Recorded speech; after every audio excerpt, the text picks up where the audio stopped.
प्रकृति ने हेलो प्रकृति ने जो कुछ नियम ऐसे बना दिए हैं जो व्यक्ति को करना ही पड़ेगा, चाहे वो किसी भी परिस्थिति में करे। संसार में व्यक्ति को कष्ट उठाना है तो उठाना ही पड़ेगा।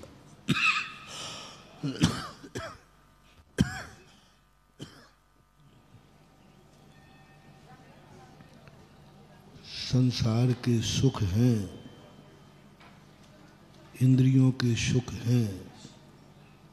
इंद्रियां हैं तो इंद्रियों के सुख तुम्हें भोगना ही पड़ेगा।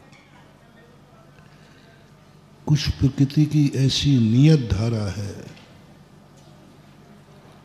सूर्य निकलता है तो वो निकलेगा ही, तुम चाहे उसका उपयोग करो या न करो। जो भी पेड़ में फल लगते हैं तो लगेंगे, चाहे तुम उसका उपयोग करो या न करो। जिंदगी तुम्हें मिली है, तुम्हें जीना पड़ेगा, उसको उल्लंघन नहीं कर सकते। यदि तुम नहीं जीना चाहो तो कर्म तुम्हें, यदि मान लीजिए तुमने कहा कि हम अपनी जिंदगी नहीं जीना चाहते हैं, तो कर्म कहता है तुम्हें जीना पड़ेगा।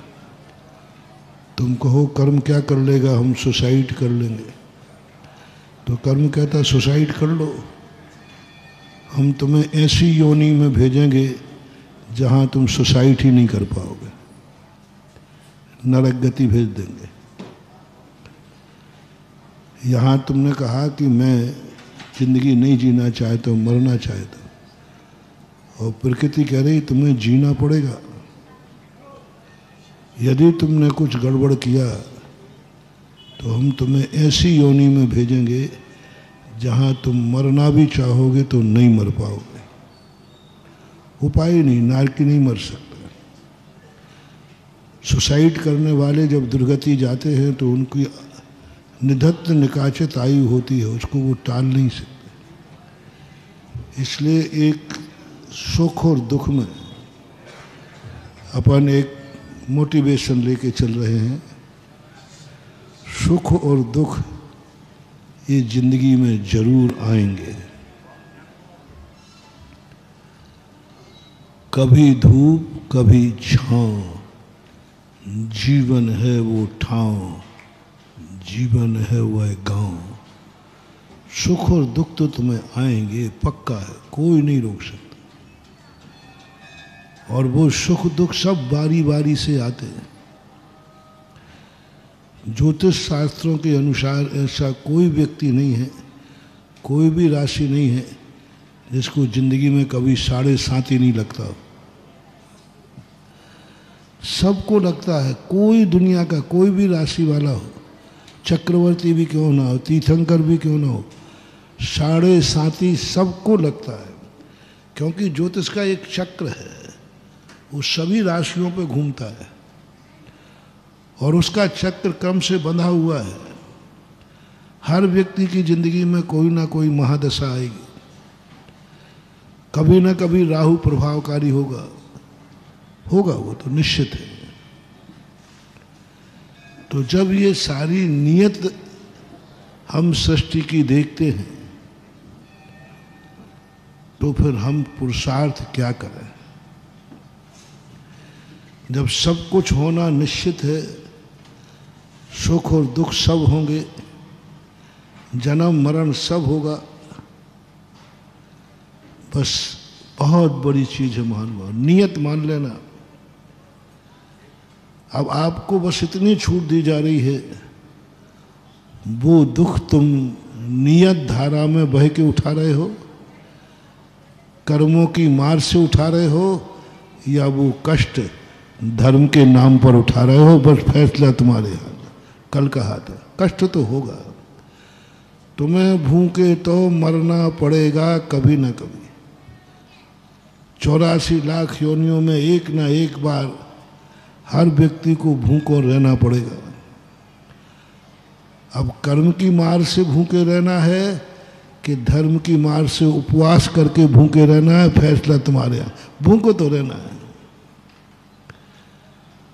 84 लाख योनियों में, सभी योनियों में भोजन की व्यवस्था नहीं है। अब तुम धर्म के नाम से ले लोगे तो वहाँ तो तुम्हारे कैमरा लगा है, तुमने जिंदगी में कितने दिन भोजन नहीं किया। अब उसको लेना देना नहीं कि तुम्हें धर्म से किया कि कर्म से, बस उस समय तुम्हारा नाम कट जाएगा, एक भूख भोग चुका है। एक ऐसा आता है अपराध की कोटि में कि व्यक्ति को रिमांडर में इतना लंबा ले लिया जाता है कि मजिस्ट्रेट बाद में कहता है इसको जितनी सज़ा मिलना चाहिए उससे ज़्यादा सज़ा तो रिमांडर पर भोग चुका है। इस अपराध की सज़ा ही साल भर थी, हो रही तो 2 साल से जेल में वैसे ही है। अच्छा, रिमांडर को सज़ा मान दी जाएगी। ऐसे ही अपनी ज़िंदगी है कि वो देखते हैं कि तुम्हें क्या क्या सब करना है, जो कुछ भी है तुम्हें, तुम तो सारी लिस्ट बना लो। जिंदगी में तुम्हें भिखारी बनना पड़ेगा, जिंदगी में तुम्हें नौकर बनना पड़ेगा, जिंदगी में तुम्हें किसी ना किसी के बर्तन मांजना पड़ेंगे, जिंदगी में तुम्हें किसी के यहाँ रोटी बनाना पड़ेगी, जिंदगी में तुम्हें कहीं ना कहीं सड़क पे झाड़ू लगाना पड़ेगी। सबके लिए कह रहा हूँ क्रमवार। ये मत सोचो कि वो जाति अलग ही है, नहीं, उसी जाति में हम हैं। कल शाम को कहा था ना कि आज हम मच्छर को देख के कह रहे हैं कल हम मच्छर थे और कल हो भी सकते। एक भी दशा ऐसी नहीं। जैसे जानवरों में मैंने कहा उल्लू है, सूकर है, कुत्ते हैं, सब अपन थे और होने में भविष्य की कोई मनाही नहीं कर सकते। जब ऋषभदेव का पोता होने के बाद गधा बना 8 करोड़ बार, अकौआ बना, कौआ बना, क्या क्या निकृष्ट पर्याय पाई, कोई भरोसा नहीं महानुभाव। प्रकृति का जो बाकी है वो हिसाब तो वो लेगी। तुम्हें तो कहीं ना कहीं तो पानी भरना पड़ेगा, किसी के घर का रोटी बनाना पड़ेगी, किसी के घर में बर्तन धोना पड़ेगा, किसी के घर में कपड़े धोना पड़ेगा, धोबी बनना पड़ेगा, सब करना पड़ेगा, सब करना पड़ेगा।